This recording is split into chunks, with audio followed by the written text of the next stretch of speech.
بسم الله الحمد لله والصلاة والسلام على رسول الله. سبحانك لا علم لنا إلا ما علمتنا إنك أنت العليم الحكيم. رب زدنا علما. اللهم رب اشرح لي صدري ويسر لي أمري واحلل عقدة من لساني يفقهوا قولي وأفوض أمري إلى الله.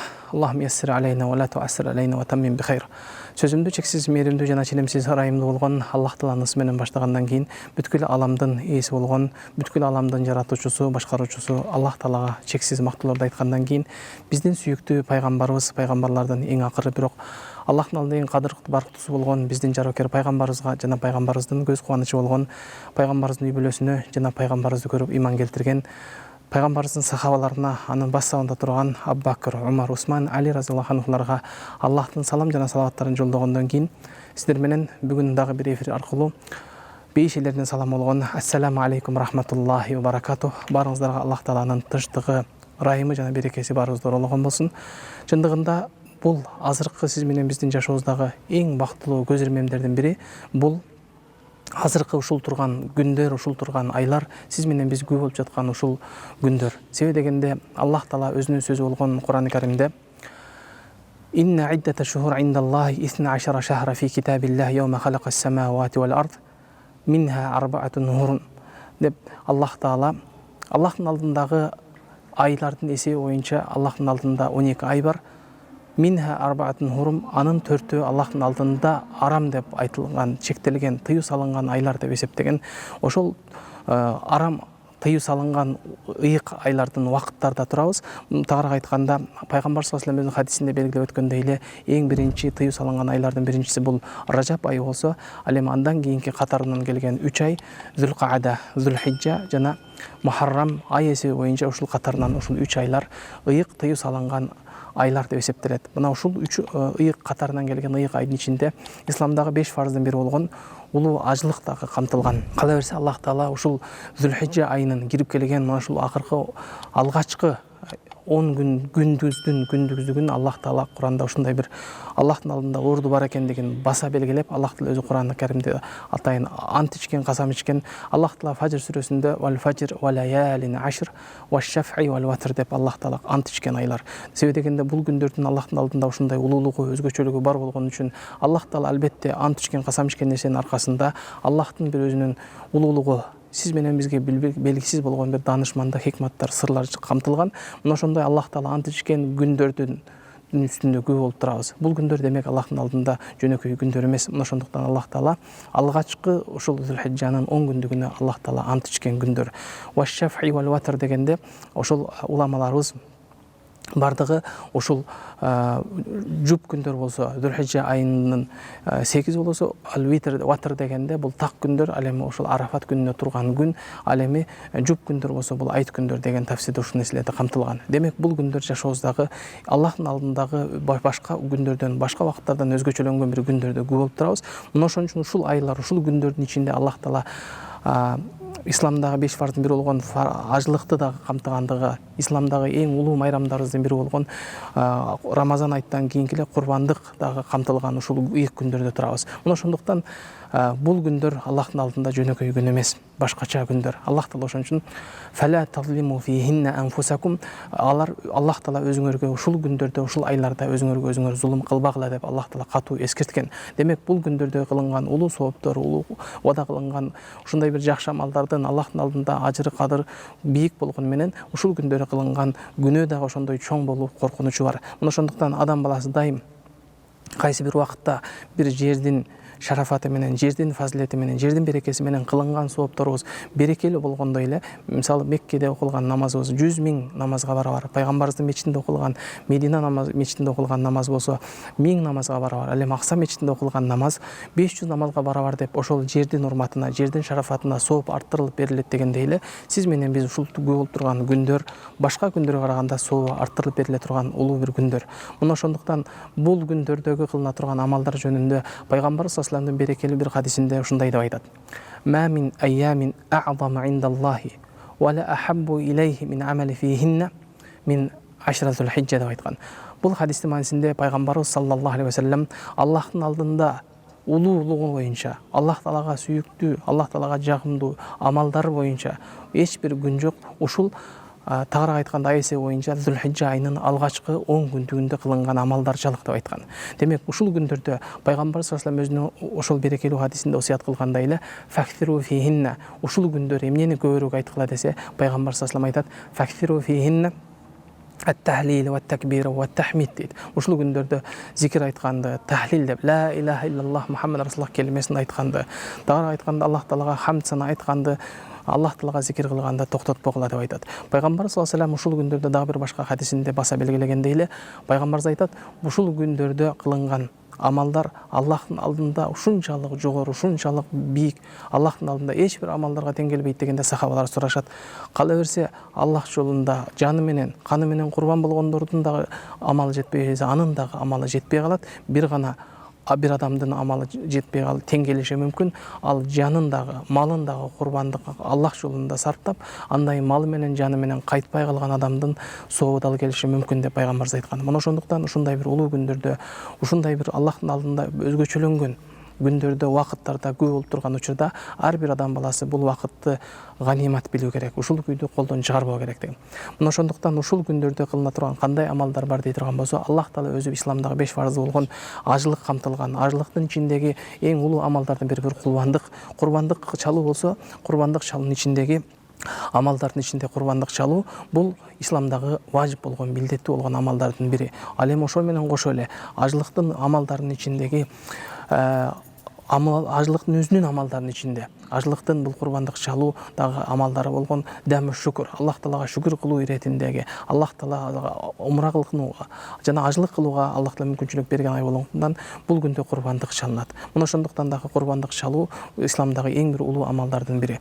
Мына ошондой эле демек исламдык курбандык чалууга келип токтоло турган болсок, курбандык чалуу негизи кимдерге милдеттүү жана кимдерге важип деген маселеге келе турган болсок, Аллах таала шариятыбыздагы, ислам шариятыбызда буйругандай эле анын шарттары, анын милдеттери жүктөлгөндөй эле шарттары келет. Анын эң алгач биринчи кимге милдеттесе, алгач 6 шарт айтылган. Анын биринчиси бул курбандык чалуу милдет болгон адамдын эң биринчи шарты бул ал адам мусулман болуу керек, исламда болуусу керек дейт.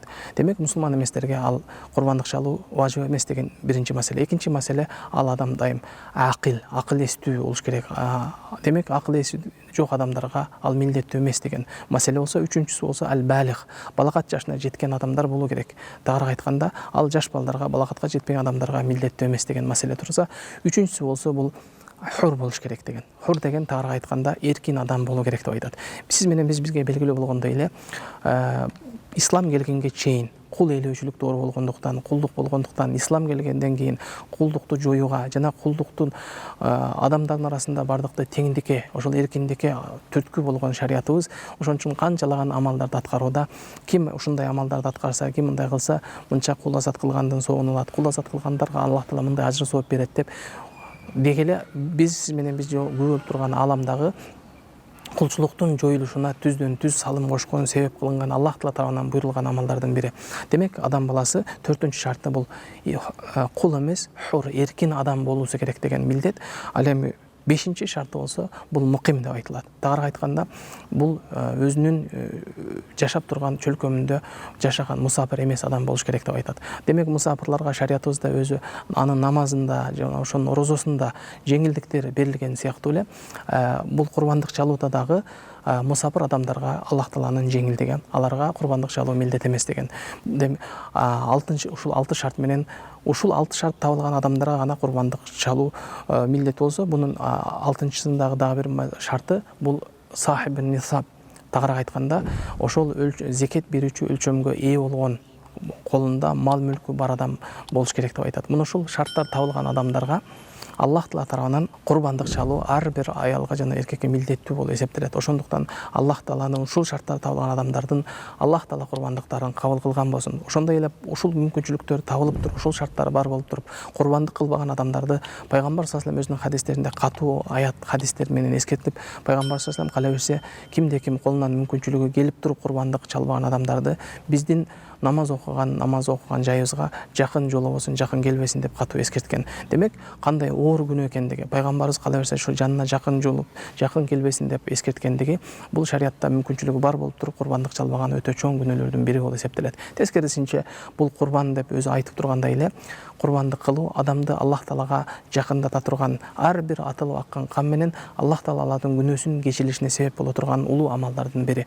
Мына ошондуктан дагы ар бир адам Аллах Таалага курбандык кыларда, балким аны ошол милдет болгон үчүн, аны бир өзүнүн бир каалоосу менен, чын жүрөктөн, аны ички дүйнөсү менен рахат алып кылбастан, милдет болгон үчүн аткаргандыгындай болуп, түрткү болуп калбаш керек. Тескерисинче, дагы бир башка хадис риваяттарда келгендей, ар бир ошол жандыктын түгүнө жараша күнөөлөрү, ар бир түгүнчөлүк күнөөлөрү кечиришине себеп болот деп айткан. Ошондой бир улуу амал. Мына ошондуктан ал курбандык чалган адам курбандыкты ошондой кубануу менен, сүйүнүү менен аны курбандыкка чалуу керек. Андан кийин демек биринчи кимге курбандык чалуу милдет деген амалды билген болсок, экинчи бул курбандык кайсыл убакытта курбандык чалынат деген суроо турат. Демек Аллах Таала Кур'ан-ы Каримде өзүнүн сөзү болгон Кур'ан-ы Каримде айткандай эле, "Фасолли ли раббика ванхар". Аллах Таала Кур'ан-ы Каримде пайгамбарыбызга карап, биринчи намазыңды оку, андан кийин курбандык чалгын деген Аллах Тааланын буйругу менен негизи курбандык чалына турган убакыт Зулхиджа айынын, тагыраак айтканда ошол Курбан айт күнү жалпы мусулмандардын айт намазы, Курбан айт намазы окулгандан кийин гана союлган курбандык болуп жаралат, жарактуу болуп эсептелет. Мына ошондуктан дагы пайгамбар саллаллаху алейхи вассаламдын учурунда, пайгамбардын убагында бир сахаба ошол өзүнүн бир билбестигинен же бир шашылгандыгынан намазга чейин союган курбандыгын пайгамбар саллаллаху алейхи вассалам ал курбандыкты жөн гана садака болуп калаарын эскертип, кимде ким ошол айт намазга чейин союлган курбандык жөн гана садака иретинде союлган курбандык, ал важип болгон, милдеттүү болгон курбандыктын ордун баспай калат. Мына ошондуктан кимде ким курбандык чалуу милдеттүү болгон адамдар айт намаз окулгандан кийин гана курбандык чалуу важип, милдеттүү экендигин эскерткен. Бул нерсе учурдан пайдаланып, бизде дагы бир үрп адат болуп калган, деги эле адамдарга бир сиңип калган, ошол айт кылышыбыз керек эле, айтка даярданышыбыз керек эле деп көпчүлүк бизде кээ бир мусулмандар ошол айтка чейин, айт намазын окулганга чейин курбандыктарын чалып алган, өткөн адамдарга бир багыштай турган, өткөн адамдарга жыт чыгара турган адамдар дагы ошол айт намаз окулганга чейин курбандыгын чалып алган учурлары көп кезигет. Мына ошондуктан аларга дагы эскертүү катары айтарыбыз, курбандык чалуунун соогуна толук жетишем деген адамдар, курбандыгы милдеттүү болгон адамдар, курбандыгын толук туура курбандык чалуу Кудай Таалага жакындоо амалын аткарам деген адамдар үчүн демек курбандык чалуунун убактысы ошол айт күнү айт намазы окулгандан кийин башталат деген маселе турат. Ал эми кайсы күнгө чейин уланат дей турган болсок, ошол курбандык күнү тагыраак айтканда Зулхиджа айынын 10 күнү, 11 күнү, андан 12 күнү күн батканга чейинки аралыкта курбандык чалуунун убактысы, мөөнөтү ушул күнгө чейин чектелген. Ушул күндөрдө курбандык чалганга жетишкен адамдардын курбандыгы курбандык болуп эсептелет. Ал эми ушул күндөрдө жетишпей калган адамдардын курбандыктын милдетинен аткарган болбойт. Андан башка күндөрү анын бир гана ушул союп гана курбандыктын важыптан кутула турган амалдын, демек ушул күн убакыттарда күн батканга чейин союп калыш керек. Андан кийин союлган курбандыктын, ал курбандыктын милдетин толук аткарган болуп эсептелбейт. Мына ошондуктан ушул эле учурда дагы бир суроо туулат.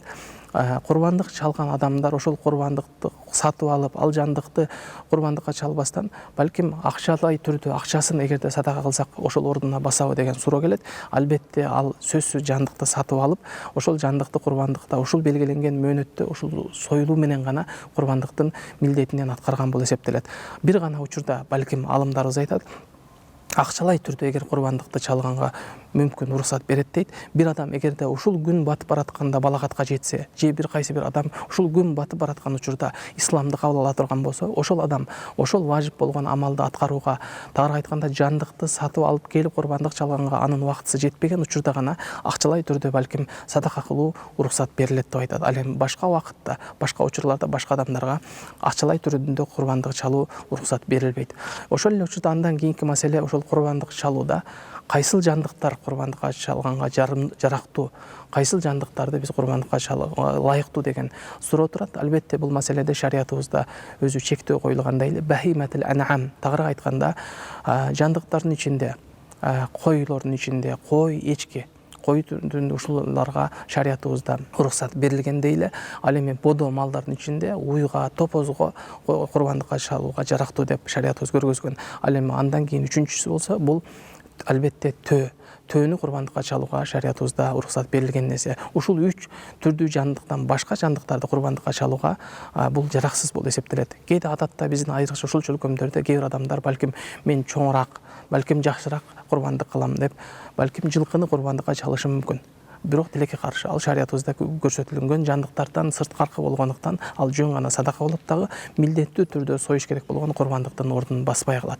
Мына ошондуктан курбандыкка чалуу жандыктары дагы чектелген. Кээ бир учурда жанагы адамдардын ичинде ошол койго эгер мүмкүнчүлүгү келбеген адамдар короз сойсо дагы же жана башка ушул сыяктуу жандыктарды, канаттууларды сойсо курбандыкка жарайбы деген дагы суроо көп кайталанат. Дагыраак айтканда бул жандыктарды жогоруда айткандай кой жана бодомал, уй, төөдөн башка жандыктар, канаттуулар дагы бул курбандыктын ордун баспай калат. Бирок тарыхта белгилүү болгондой эле Билал разияллаху анхунун ошол курбандыктын соогуна мен да жетишип калсам, мен да ушул нерсеге мүмкүнчүлүгүм болбосо дагы бир Аллах таала вада кылган улуу соопко бир амалдарды аткарып калсам деген максат менен корозду курбандыкка чалгандыгы айтылат. Ошол кезде пайгамбар саллаллаху алейхи вассалам жылмайып карап азанчыны курбандыкка чалдыбы деген пайгамбарыбыздын жылмаюусу менен айткан хадисте ушундай бир кабар бар.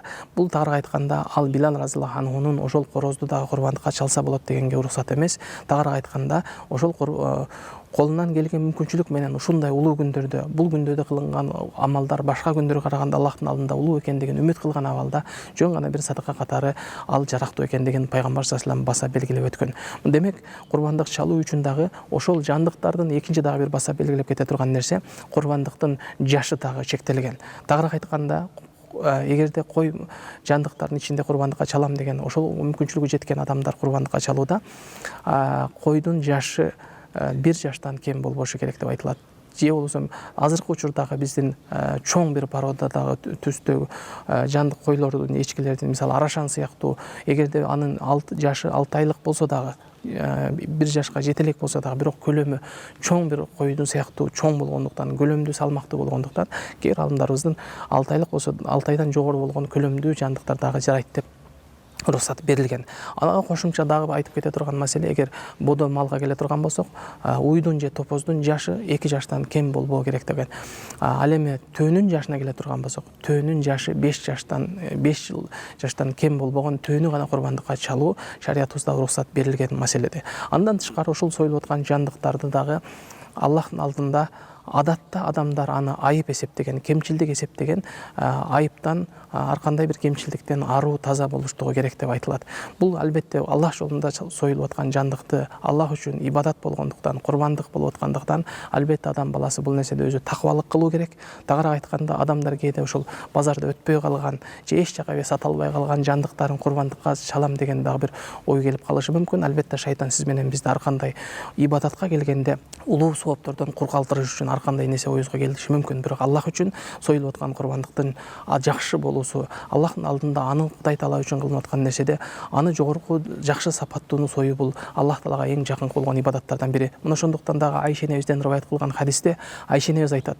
Айша энебиздин жашоосунда эгерде Аллах жолунда колундагы дирхам же динарды, тагыраак айтканда алтын же күмүштөн болгон теңгелерди садака кылууда, ал бир күн алдын аны жууп тазалап, мискке, атыр жыттандыган ушундай бир абалга, атырга салып, андан кийин аны колунда жок муктаждарга садака кылар эле дейт. Эмне үчүн сиз ушундай кыласыз дегенде, бул мен кылып жаткан садака, бул ал колунда жок муктаж кедейлердин колуна түшөрдөн алдын Аллахтын колуна түшө турган бул менин чоң бир Аллах тарабынан берилген мага бир береке, байлык. Мына ошондуктан буну мен кедей кембагалга муктаждарга берерден алдын Аллах үчүн берип атканымды дайым сезип турам деп, өзү ошондой бир Аллах үчүн кылынып аткан нерсени жыттуу бир таза абалда кылганды жактырган.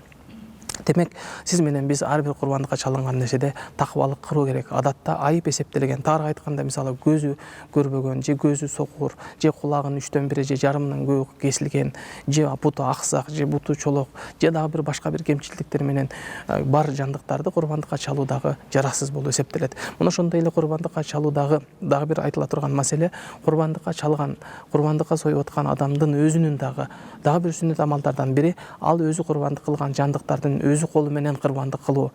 Жана бул эң бир жакшы сүннөт амалдардын бири. Мына ошондуктан дагы пайгамбар саллаллаху алейхи вассалам өзүнүн жашоосунда акыркы ажылыкта, хаджатул вада, коштошуу ажылыгына келген кезде 100 төөнү өзү менен кошо Мединадан айдап келип, андан кийин ошол ажылык амалдарын аткарууда пайгамбарыбыз өзү 63 төөнү курбандыкка сойгондон кийин калган жүздөн калган 27-син Али разияллаху анхунун курбандыкка чалгандыгы тарыхта айтылып белгилүү болгон. Мына ошондуктан дагы бир сүннөт амал, эгерде курбандыкка чалууну жандыкты курбандык милдеттүү болгон адам өз колу менен курбандык чалуу дагы бир сүннөт амалдардан бири. Мына ошондой эле курбандыкка чалууда атам келип, эгерде сойгонго кудурети жетпесе, жок дегенде келип, ошол курбандыкка чалууну өзү карап туруу дагы бир сүннөт амалдардан бири. Мына ошондуктан сүннөт амалдардын дагы бир амалдардан бири ошол курбандыкка чалуудагы курбандыктын дагы бир адептеринен бири курбандыкты кыблага караткан абалда, кыблага каратып, андан кийин ошол бисмилля Аллаху акбар деп Аллах таалага ниет кылып, ошол курбандыкты ниет үнүбүздү чыгарып айтуу дагы сүннөт амалдардан бири. Мына ошондой эле пайгамбарыбыз саллаллаху алейхи вассаламдын дагы бир берекелүү хадисинде келгендей эле, ал ошол курбандыкка чалынып аткан, союлуп аткан жандыкка дагы ислам дини бул тынчтыктын дини, ырайымдын ислам дини болгондуктан ошол жандыкка дагы ырайым кылууга пайгамбар саллаллаху алейхи вассалам буйруган. Пайгамбар саллаллаху алейхи вассаламдын жашоосунда бир сахаба курбандыкка чалып аткан жандыктын алдына келип, өзүнүн сое турган куралын курчутуп кайрап аткандыгын көрүп, пайгамбар саллаллаху алейхи вассалам ага эскертет: сен мындай кылбагын, бул жандыкты сен курбандыкка соердон алдын сен 2 жолу соесуңбу? Тагыраак айтканда, ушул союлуп жаны бериле турган жандыкка дагы ырайым кылууга, анага дагы мээрим кылууга пайгамбар саллаллаху алейхи вассалам буйруган. Мына ошондуктан дагы пайгамбар саллаллаху алейхи вассалам өзүнүн дагы бир берекелүү хадисинде ушундай деп айтат: эгерде силер курбандыкка чалып аткан болсоңор, фахсину катила, ал ошол жанын чыгарып аткан жандыкты дагы ага жакшы бир абалда, андан кийин ошол курбандыкка чалына турган куралыңарды аябай курчтагыла деген. Тагыраак айтканда, пайгамбар саллаллаху алейхи вассалам ошол курбандыкка чалынып аткан жандыкка дагы ырайым кылууга пайгамбар саллаллаху алейхи вассалам буйруган. Аллах таала Кур'ан-ы Каримде кабар бергендей эле: "Ва ма арсалнака илля рахматан лил аламин", бүткүл алам үчүн ырайым кылып, мээрим кылып жөнөтүлгөн ислам шариятыбыз курбандыкка чалынып аткан жандыкка дагы ырайым кылууга, мээрим кылууга буйрулган динибиз бизди дайым тазалыкка, мээримдүүлүккө, ынтымакка чакырып келет. Жогоруда айткандай эле, демек курбандыкка чалууда адам баласы таквалык кылуу керек.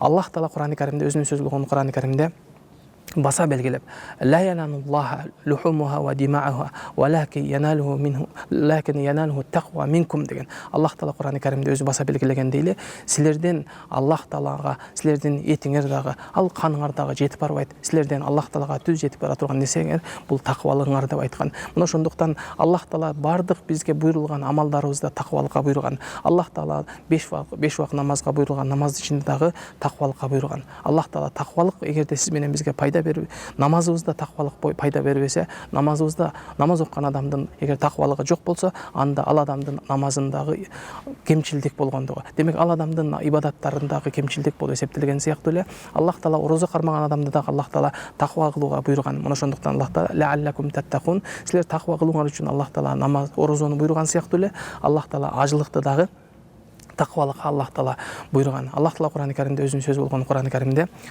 "Фатазавваду фа инна хайраз зади тақва", албетте силер азыктангыла, албетте азыктын жакшысы бул таквалык деп Аллах таала баса белгилеген. Мына ошондуктан ушундай ыйык улуу күндөрдө Аллах тааладан ар бир кылган амалыбызды Кудайдан корккон, Кудай таала көрүп турат деген үмүт менен бардык амалдарыбызды толук аткарууга жараткан өзү жардам берген болсун. Ассаламу алейкум рахматуллахи ва баракатух.